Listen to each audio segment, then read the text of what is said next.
Hey friends, welcome back. Thank you for joining me again tonight. Before we start, if you like this type of content, liking and subscribing really help keep this going. Also, drop in the comments what other game or series you'd like to listen to in the future. I tend to listen to these myself quite often. And now, let's step quietly into Calabretta's Rust Belt. The places raiders risk, the routes they trust, and the stories the ground still tells if you listen closely. If you unroll a tourist map from the old world, the Rust Belt looks like a smear of tan and grey, coastlines half-eaten by dunes, suburbs turned to rib cages, a few black strokes where highways used to hold the region together. That paper is a lie now. Raiders carry a different kind of map, one that lives in muscle memory and breath, where air moves, where metal echoes, where arc patrols repeat themselves like ritual.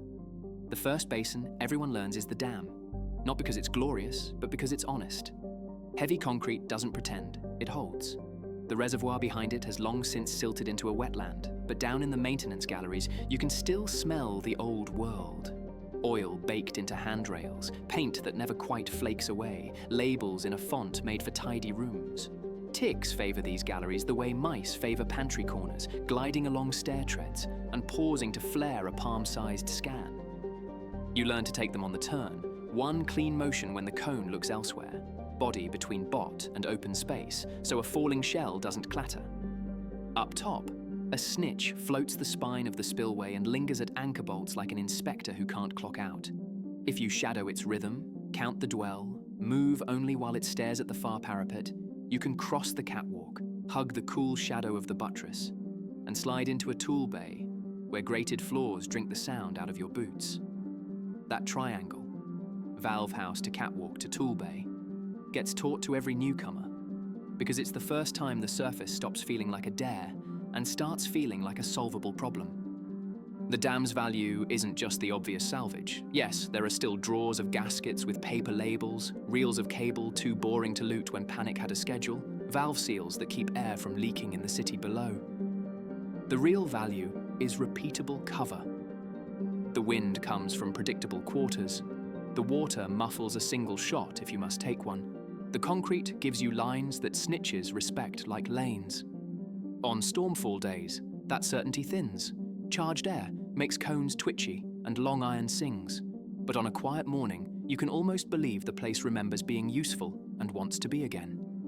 Near the third stair tower, someone scratched a tally of chalk hash marks at knee height, evenly spaced, some half gone from spray.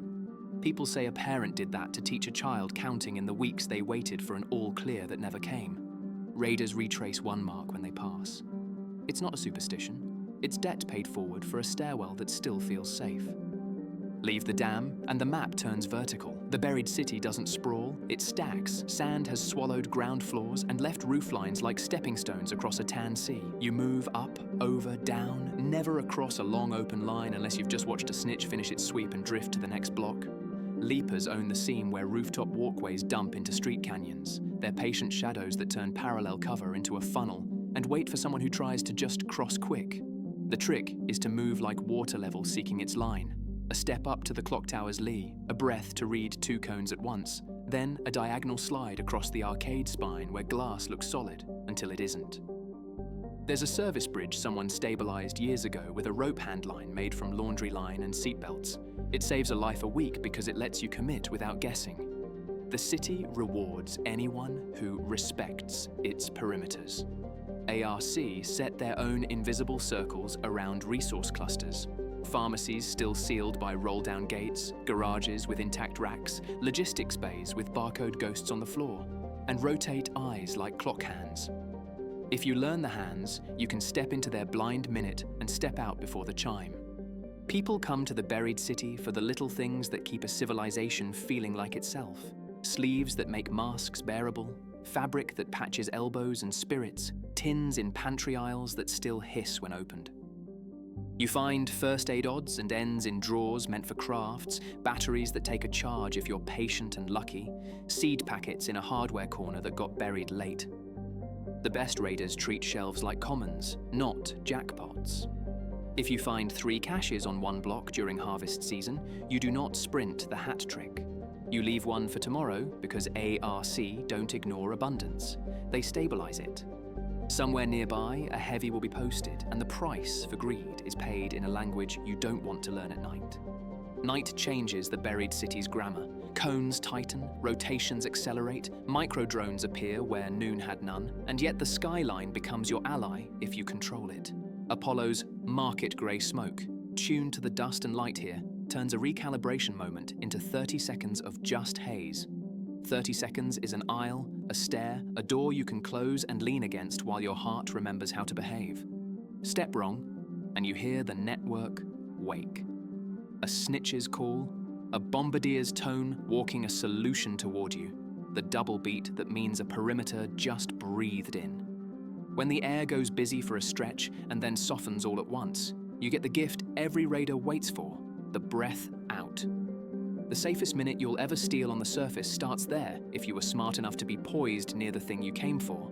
Between these basins, the ground holds stories that don't fit in any codex. In the atrium of a half-sunken school, there's a mural of stars, a sun, and a boat with a grin too big for its hull. The paints are old, but the chalk that refreshes the lines is new. People assume kids sneak out to do it. They don't. A grower from the galleries climbs here once a month because grief needs a job, and she leaves a small bag of seeds under the same bench. Raiders don't take that bag unless they have nothing else to plant. Most add another, and the pile never seems to run out. On the face of a crumbling mall, someone hung a mirror flat to a wall with picture wire so it blows out a cone just long enough to mask a crossing. No one admits to it. Everyone uses it. At a corner where two rooftops nearly touch, a strip of fabric tied to rebar changes color with the season. Green when the handline is fresh, yellow when it's frayed, red when a storm tore it loose and you'd better not try the jump today. That tiny semaphore has saved ankles and pride in equal measure. The Rust Belt breathes in cycles raiders plan around. Night raids give you more unattended loot and harsher escalation. The trade is concealment for speed. Stormfall makes radios unreliable and footing mean. You lean on hand signals, extra batteries, and soft cover that eats shrapnel instead of hard cover that turns into knives. Harvest season floods the lanes with caches as ARC move bulk material. Patrol density rises along those corridors, so you work the edges, take one, and step out of the stream before the current notices. Quiet windows after a long, busy stretch are the closest thing to grace anyone gets. Teams that live long arrange their days, so they're crouched a block from the objective when that window opens, not miles away, congratulating themselves for a plan they haven't executed yet. What ties the basins together is not a big reveal about ARC intent. It's the way terrain, routine, and human discipline braid into something like safety. At the dam, you learn that straight lines and heavy things make promises you can hear. In the buried city, you learn that elevation is a language and that perimeters tell time. Between them, you learn that the surface will meet you halfway only if you move like you've been here before and plan like you haven't. Chalk marks matter. Laminated notes with "Snitch dwell, 7 seconds" matter. Retying a rope you didn't lay matters as much as bringing down a crate of anything. The map in your head gets better every run you survive, and every kindness you honor. Someone's tally in a stairwell, someone's mirror on a wall, someone's rope across a gap you would have misjudged in a hurry. The spaceport is a skeleton that remembers reaching up. Gantries climb into empty sky like rungs missing their ladder, and the launch pads are circles of scorched concrete where grass refuses to take. Hangars sit with their mouths open, striped floors still whispering, "Stand here to crews that never will."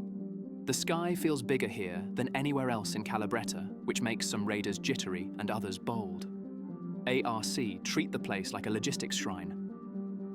Snitches sweep in long, ruler-straight lanes along taxiways and runway centerlines, pausing at embedded lights that died years ago but still mark cadence for machines that love symmetry. Bombardiers favor control, perching on the lip of blast berms, walking shells down those same lines with awful elegance. Bastions anchor at fuel farm nodes and at the bases of the taller gantries. If you see a heavy standing still near a pad, it means the network is doing work, Sorting alloy, testing loads, something that requires a do not disturb sign with rockets. Spaceport discipline is shadow discipline. You move under what remains, the undersides of gantry trusses, the awnings that once shaded ground crews, the ragged edge of a maintenance wing where sunlight breaks into ribs. Raiders teach a rectangle here. Hangar A. Fuel alley. Service trench. Control annex that lets you take the teeth out of those straight snitch sweeps. Hangar A still gives more than it should. Crate corners with rivets and fasteners, spool remnants of high-temp cable, insulated gloves in a drawer that sticks but opens if you lift first. Fuel alley is treacherous on account of smell. The ghost of kerosene means your nose tells you lies about leaks. So you trust your eyes, not your instincts, and tread on steel grating where soft ground could hide a sag that eats an ankle. The service trench runs shallow but continuous for 80 meters. It's the best place in the basin to break line of sight without breaking pace. The control annex, a squat box with reinforced glass long gone, is where planners once watched departures. Now it watches you. Every sound echoes, every step telegraphs. If you have to take a breath, you do it in the trench, not here. Hidden story. In a locker room behind Hangar B, there's a whiteboard with a pre-fall checklist. Coffee, radios, jokes scrawled under fuel, pressure, payload. Someone has been updating it in pencil. The radio line gets a tick when repeater batteries come down. The joke line gets a tick when Apollo tests something that makes everybody flinch and then grin. Raiders add a small mark under coffee, only when Celeste's counter has beans to share. The board isn't for nostalgia, it's a ledger of morale, and the spaceport of all places understands taking attendance for hope. Best haul, high-temp cable jackets, turn into long-life gaskets, aviation fasteners, insulated handwear, instrument bulbs that fit old panels underground, sealed first aid kits with heat-tolerant meds. What gets people hurt? Straight lines. Runways coax you into just crossing quick. Don't. Snitches time those lanes like metronomes, and bombardiers love you for thinking in straight segments. Always move corner to corner, shadow to shadow. If there's no shadow, make one with a tarp on a pole and slide under it like you're changing stage scenery. North and inland, the ground buckles into Blue Gate, a tangle of switchbacks, defiles, avalanche fans, and tunnels bored through rock that hums like a tuning fork when the wind is right. Sound lies here. A leaper can be around a bend and seem far. Your own steps bounce back with an extra beat that makes you think someone is pacing you. A RC treat Blue Gate as a conduit more than a workspace. They move through it, escorting loads from one basin to another, stabilizing only where ice and scree threaten their balance. Bastions here prefer lee sides and tunnel mouths, where their footfalls sound like distant drums. Snitches run ridgelines and disappear into low cloud, like lanterns swallowed by fog. Bombardiers are rare. Lines of fire are bad, and wind makes their math messy. Queens, when seen at all, hold far below, on plateaus where they can brace. Blue Gate's gospel is acoustics and anchor points. You carry line and learn to love it. Handlines pre-rigged at bad traverses turn panic into choreography. Raiders speak in hand more than on radio here. A cupped ear for listen. 2 fingers scissoring for cone. A flat palm for hold. A circle point circle for reroute. Tunnels carry more than voices. They carry heat and smell. If you must pause inside, do it at turns where your silhouette doesn't read as a clean target and your thermal blends into stone. The route that gets taught runs Mule's Ladder to Twin Mouths to Old Way Station. Mule's Ladder is a series of cut steps with a cable that someone sleeved in rubber long ago. The sleeve cracks, but it stops the cold from biting through gloves. Twin Mouths are paired tunnel portals cut into a buttress like the face of some slumbering thing. One is stable. One shears fine grit at intervals that look random and aren't. Wait, count, cross on the lull. The way station sits on a shelf with a cracked scale still bolted to the floor. It's a place to think because wind is milder and echoes tell truths.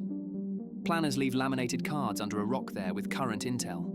Cones 12 seconds ridge/bastion holds at west mouth/rope frayed at second pin. Replace. Hidden story. A cairn just off the switchback above Twin Mouths has a neat stack of small stones with bits of cloth tied under the top one. Each strip has a date and a first initial. They're not memorials, they're turnbacks. The day someone chose not to push past a bad feeling and live to leave proof it's a choice you're allowed to make. New raiders touch the top stone before they commit to the traverse. Superstition? Maybe. Or maybe it's a ritual that teaches pride to wait for weather. Best haul, anchors, clamps, tensioners from old avalanche control rigs, cold weather gear from ranger caches, emergency rations that keep, lengths of wire rope that cleaned and sleeved make perfect ladder room backups. What gets people hurt? Echo and impatience. Tunnels amplify a single clatter into a call for escorts. Ridgelines turn a short silhouette into a beacon. Move when wind says move. And never trust time estimates from the lowlands. Blue Gate eats schedules. Between Blue Gate's spines sits the rumor everyone repeats like a dare and a prayer. Stella Montis. Some say it's a high monastery with walls that never fell. Others say it's a weather station turned hermitage. A few whisper. It's a relay that still talks to something above clouds, and that's why ARC give the air above Blue Gate a wider berth. No one brings back proof. They bring back suggestions. A stamp on a panel that doesn't match any Calabretta factory. A tiny change in signal hash at specific hours, like a heartbeat that isn't ARC busy work. A glint on a clear morning where no metal should catch light. Celeste treats Stella Montis like a fable with utility. If the climb trains you, if the listening sharpens you, if the rumor gives you the discipline to move like the mountain demands, then it's already paid for itself. Inquiry teams get one slot a week. Their briefs go in the binder at the broadcaster's booth with the same rules as any other. What you saw, what you think it means, what changes tomorrow. Hidden story. An old brass plaque bolted to a rock outcrop along the highest safe traverse is polished by hands, not weather. The inscription is almost gone, but 2 words remain legible. Keep climbing. Raiders who touch it don't claim it for a cause. They claim it for the city that needs them to go up and come back down without drama. Best haul, very little in crates, much in information. Timings of ridgeline cones, proof of patrols shifting with barometric pressure, wind maps that planners translate into safer days for everyone else. What gets people hurt? Myth-making. Believing Stella Montis owes you a miracle. It doesn't. Mountains don't owe. They lend and they take interest. Thread these basins together and you see why the Rust Belt is more than backdrop. The spaceport teaches you to distrust straight lines and to love shade that moves when you move. Blue Gate teaches you to hear before you decide and to tie your own safety into the rock with rope and sense. The rumor of Stella Montis teaches you to look long without walking off a cliff. Together, they answer a quieter question raiders ask after the big ones. Not, what are the ARC doing? But, what are we building down there that deserves the parts we bring back? The answer is the same in every corridor of Speranza. Heat, air, time, and the discipline to turn places like these into routes you can teach to someone who hasn't seen them yet.